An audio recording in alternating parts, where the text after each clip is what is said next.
Good morning or good afternoon whenever you're watching this. Welcome 8th grade to our very first video lecture. Woohoo! I'm sorry that we couldn't do video lectures earlier, but it didn't really make much sense with the grammar curriculum, as did doing the PowerPoints and the different worksheets to get you to practice your writing skills. I know you all loved that, right? Weren't those so fun? But we're doing poetry now, and poetry is a little bit more ambiguous, so it gives us an opportunity to discuss it together. I know some of you are probably scratching your head being like, discussing? You're not even like real time right now. You're a recording. I know. Unfortunately, this is kind of the closest we can get because I didn't establish Zoom sessions earlier in remote learning. I didn't anticipate us doing this long. And then it ended up being the whole year. So, yeah, it's very sad. But on the bright side, you have the advantage because even though it's your first video lecture with me, it is not my first video lecture. I've been doing these for a few weeks with the 9th grade, and before you get jealous and think, oh, she loves them more, which I don't, you get the advantage because they had to sit through Miss B trying to figure out how to do video lectures, and they had experiences with my bad video quality, my poor editing abilities, and you have an experienced Miss B who can do things like insert funny memes and different sound effects and knows what it means to split footage and trim clips. This whole experience has caused me to have a skill set that I never anticipated, and hopefully I really sincerely wonder if God is going to be using this some way in my future. We'll see. If you can, I would encourage you, while we talk about Dylan Thomas's poem, Do Not Go Gentle Into That Good Night today, I would encourage you to have a copy of it out with you. What we'll do is we'll read through the poem first. I'll explain some of the poem's significance in terms of culture and pop culture, and then we'll discuss its meaning and its different use of figurative language and symbolism. If by chance, though, you can't have a copy of the poem out with you because you're using the device you would otherwise be using to look at the poem in order to watch this video lecture, I totally understand. I would just then encourage you to look back at the poem after you've watched this, okay? All right, this is Do Not Go Gentle Into That Good Night by Dylan Thomas. Do not go gentle into that good night. Old age should burn and rave at close of day. Rage, rage against the dying of the light. Though wise men at their end know dark is right, because their words had forked no lightning, they do not go gentle into that good night.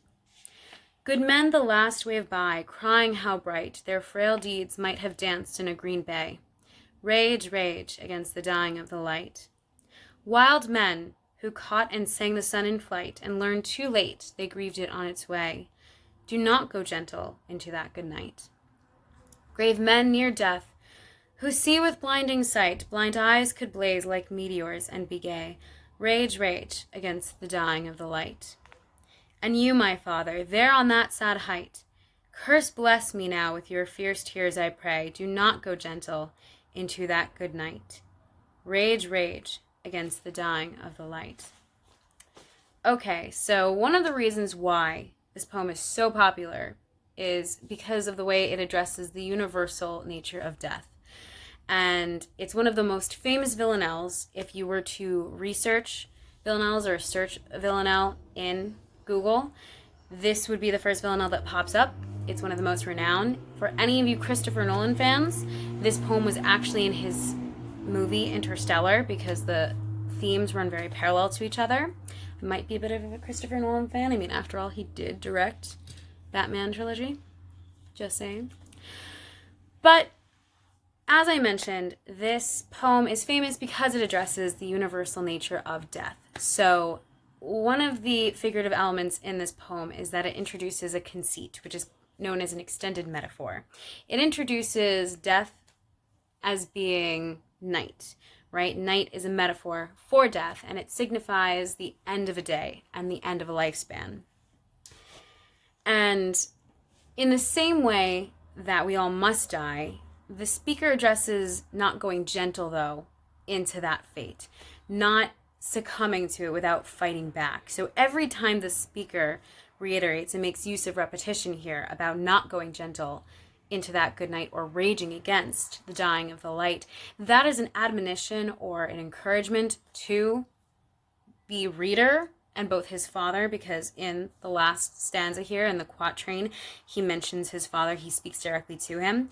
It's an admonition or an encouragement that even though we have to die, we should not die without fighting to survive. And so that's the theme that gets iterated here, this idea that even though we must die, we should still go fighting. And in the different tercets, because remember we're dealing with a villanelle here, so we're having 5 tercets with 1 quatrain. In the different tercets, the speaker addresses a different type of man, right? In the first tercet, he just introduces the theme, right?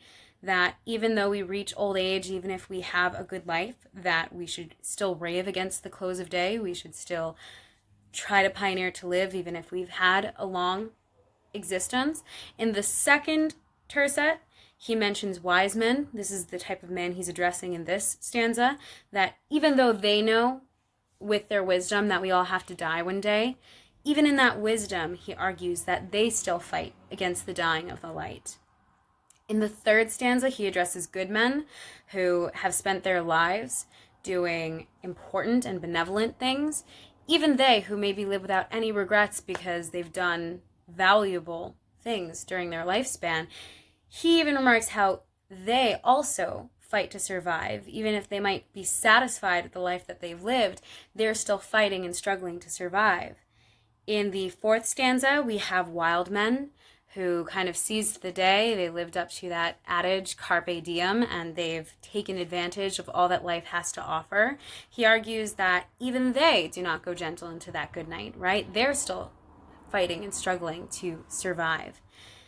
In the last tercet before the quatrain, we have grave men near death who they know that their end is coming. They don't even necessarily have aspirations to look forward to. They're losing their senses. He, in this tercet, mentions that they're losing their eyesight. And even though they know that their death is imminent, they still fight against it. And so that all contrasts with the last stanza, which suggests to us that this speaker's father might be willing to succumb to his death and being willing to accept it. But his son, who's writing to him, still encourages him to fight against the dying of the light, to still stay with him. And that gets to a lot of us emotionally, right? Because if we've ever lost anyone, and even for us as Christians who know that death has a significance in the biblical narrative, it still is difficult to think of that loss or to accept that loss and to not want that person to still stay with us and be with us. And so one of the reasons why this poem is just so renowned is the way that it really causes us to empathize. We can know exactly where the speaker is coming from, because even if we haven't been close to death ourselves, we know people that we love who we still want to keep and not see them pass away. So in this video lecture, I've kind of talked about how there's metaphor and there's repetition. For the discussion for today, there's going to be 2 questions posted. Besides repetition and metaphor, what other literary elements, based on the Introduction to Poetry PowerPoint, what other literary elements can you identify from this poem? And the second question is going to be whether or not you agree with this speaker's message. When it comes to death, what should our perspective as believers be? Should we encourage people to accept their death? Should we encourage this survival mentality? How should we as believers ultimately think about death? And how does this poem relate or contrast with a biblical worldview? So that is all we have for today. Usually these video lectures are longer. If you're concerned about what this is, I'm sitting in front of my dresser because my room has different nerd paraphernalia over it, and I've been trying to be a little bit more professional in these videos, so I've decided to take it in front of my mahogany dresser. Don't know if this is mahogany, but it's a much more professional background than perhaps my Stranger Things poster. Some of you might be like, but Miss B, we want to see your Stranger Things poster. Not today, children. Okay. I miss you all. I'm praying for you all. And I hope one day to see you all soon, Lord willing. Have a great day. Bye.